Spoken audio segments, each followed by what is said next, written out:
Bienvenue dans cette nouvelle édition du Non-Stop Info. Au sommaire, les premières élections municipales post-révolution de 2011 ont eu lieu ce dimanche en Tunisie. Un scrutin qui a suscité peu de passion. En effet, selon les premières estimations, seuls 33,7% des Tunisiens se sont rendus aux urnes. Le Rwanda fait face depuis 4 mois aux désastres causés par des fortes pluies, des intempéries dont les conséquences humaines et matérielles ont poussé les autorités à se mobiliser pour venir en aide aux sinistrés. Et puis nous partirons en Égypte où une station de radio tente de lutter contre les préjugés liés au divorce. Lancée en 2010, Radio Divorcée apporte son aide aux femmes en instance de divorce. La Tunisie a connu ce dimanche les premières élections municipales depuis la révolution de 2011.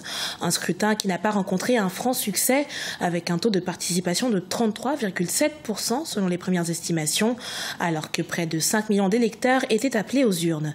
Quels sont les enjeux de ces scrutins qui ont connu une faible participation? Élément de réponse avec Gladys Mwamba. 5 369 892. C'est le nombre d'électeurs tunisiens qui étaient attendus aux urnes dimanche 6 mai pour les premières élections municipales depuis la révolution de 2011. Ils sont pourtant bien moins à s'être déplacés dans les bureaux de vote. Le taux de participation serait estimé à près de 33%, une abstention record, malgré l'enjeu considérable de ce scrutin municipal. Les élections municipales sont un message non seulement pour les Tunisiens, mais pour le monde entier, selon lequel la Tunisie est en bonne voie pour consacrer la démocratie comme une pratique régulière, pas un slogan. Des différends peuvent surgir entre les sensibilités politiques qui sont capables d'être au service de la Tunisie. Ces premiers scrutins municipaux post-révolution constituent la 3e phase du processus de transition démocratique avant les élections législatives et présidentielles prévues en décembre 2019. Un processus électoral destiné à tourner définitivement la page des 23 années passées sous le régime du président Ben Ali. Ces élections ont suscité peu d'engouement chez les jeunes, pourtant initiateurs de la révolution de Jasmin. Les jeunes ne sont pas représentés complètement. C'est un pays jeune qui a les aspirations d'une jeunesse qui en réalité en roue libre. Les politiques sont pour la plupart des vieux. Dans un pays jeune, c'est un autre paradoxe. Et je pense que c'est une manière de manifester leur désaveu de la politique. C'est une sorte de vote sanction. Mais ça ne concerne pas uniquement les jeunes. Selon les premières estimations, les 2 principales grandes formations politiques, à savoir Ennahda et Nida Tounes, arrivent sans surprise en tête. Les résultats officiels devraient être délivrés au plus tard, mercredi 9 mai. En République démocratique du Congo, les autorités sont engagées dans la lutte contre la concurrence déloyale. L'importation de farine, de froment et de sucre blanc est désormais interdite dans l'est du pays, et ce pour une période de 6 mois, car jugée démesurée et parfois frauduleuse par les autorités. Plus de précisions sur cet arrêté ministériel dans ce sujet de Jacques Amboka, notre correspondant à RDC. En République démocratique du Congo, après les mesures prises il y a quelques mois sur l'interdiction de certains produits de construction, le gouvernement vient d'interdire temporairement l'importation de la farine de froment et du sucre blanc. Une mesure visant la protection des productions locales de plus en plus menacées par une concurrence déloyale. C'est une mesure qui va nous permettre de redynamiser notre production. Nos ventes avaient baissé de près de 20% et c'est une bouffée d'oxygène, comme on dit, pour nous. Et donc, on tient aussi à rassurer la population que nous avons les capacités de production de manière à fournir la farine de froment qui est attendue par les consommateurs, donc les boulangers. La République démocratique du Congo, avec une population d'environ 80 millions d'habitants, est un grand marché de consommation. Cependant, certains produits en provenance des pays limitrophes inondent le marché et se vendent à vil prix, ce qui affecte les industries locales.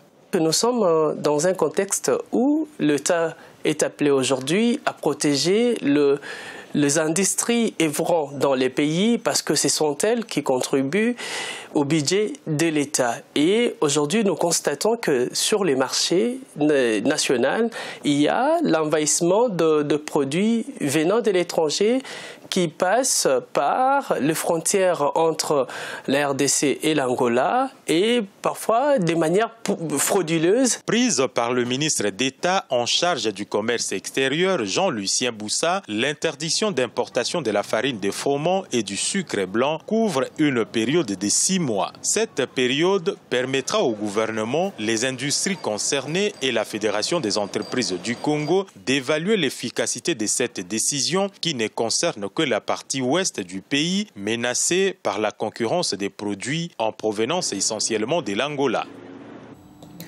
Au Rwanda, le gouvernement au secours des sinistrés.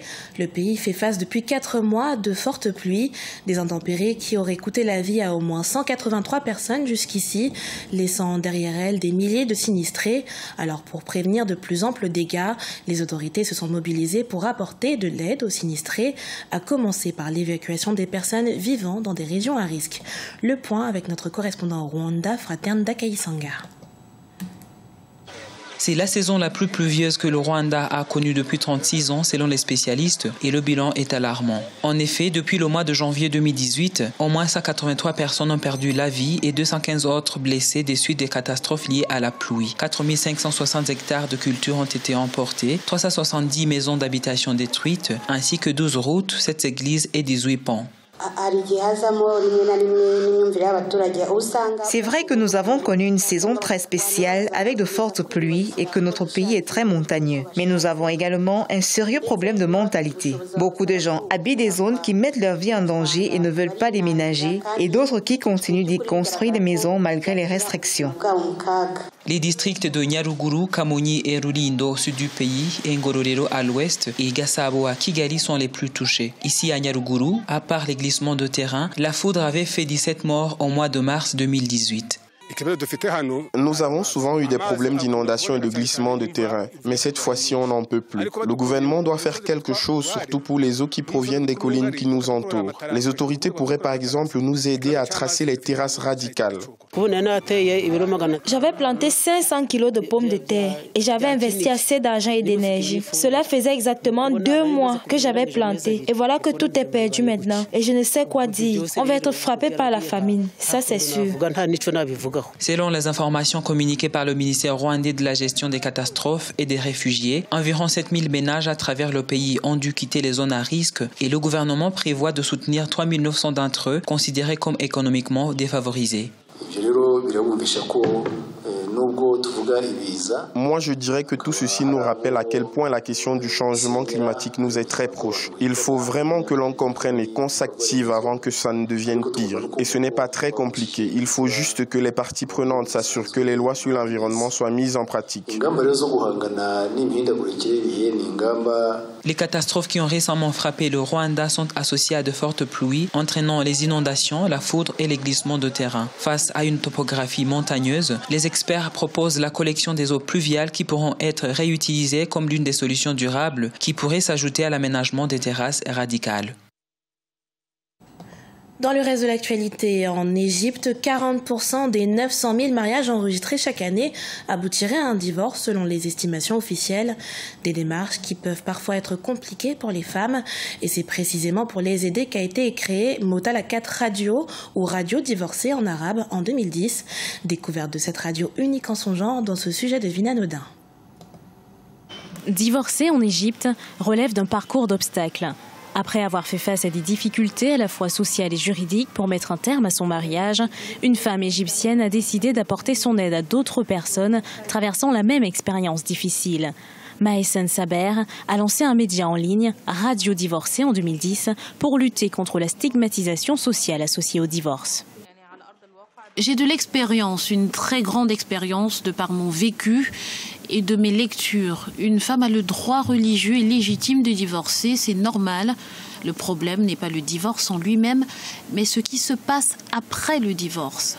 L'objectif principal de cette mère divorcée est d'offrir des conseils sur les procédures de divorce légales et de faire connaître les droits des femmes divorcées et les services publics potentiels qui leur sont offerts.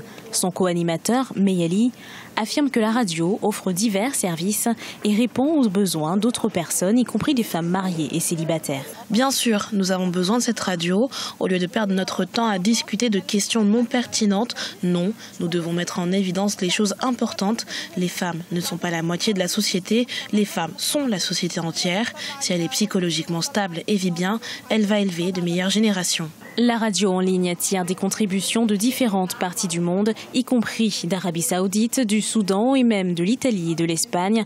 Malgré les ressources limitées et la sensibilisation, 35 bénévoles fournissent une assistance technique. La radio réalise ses émissions depuis un cybercafé local dans le gouvernorat de Sharqiya, au nord du pays.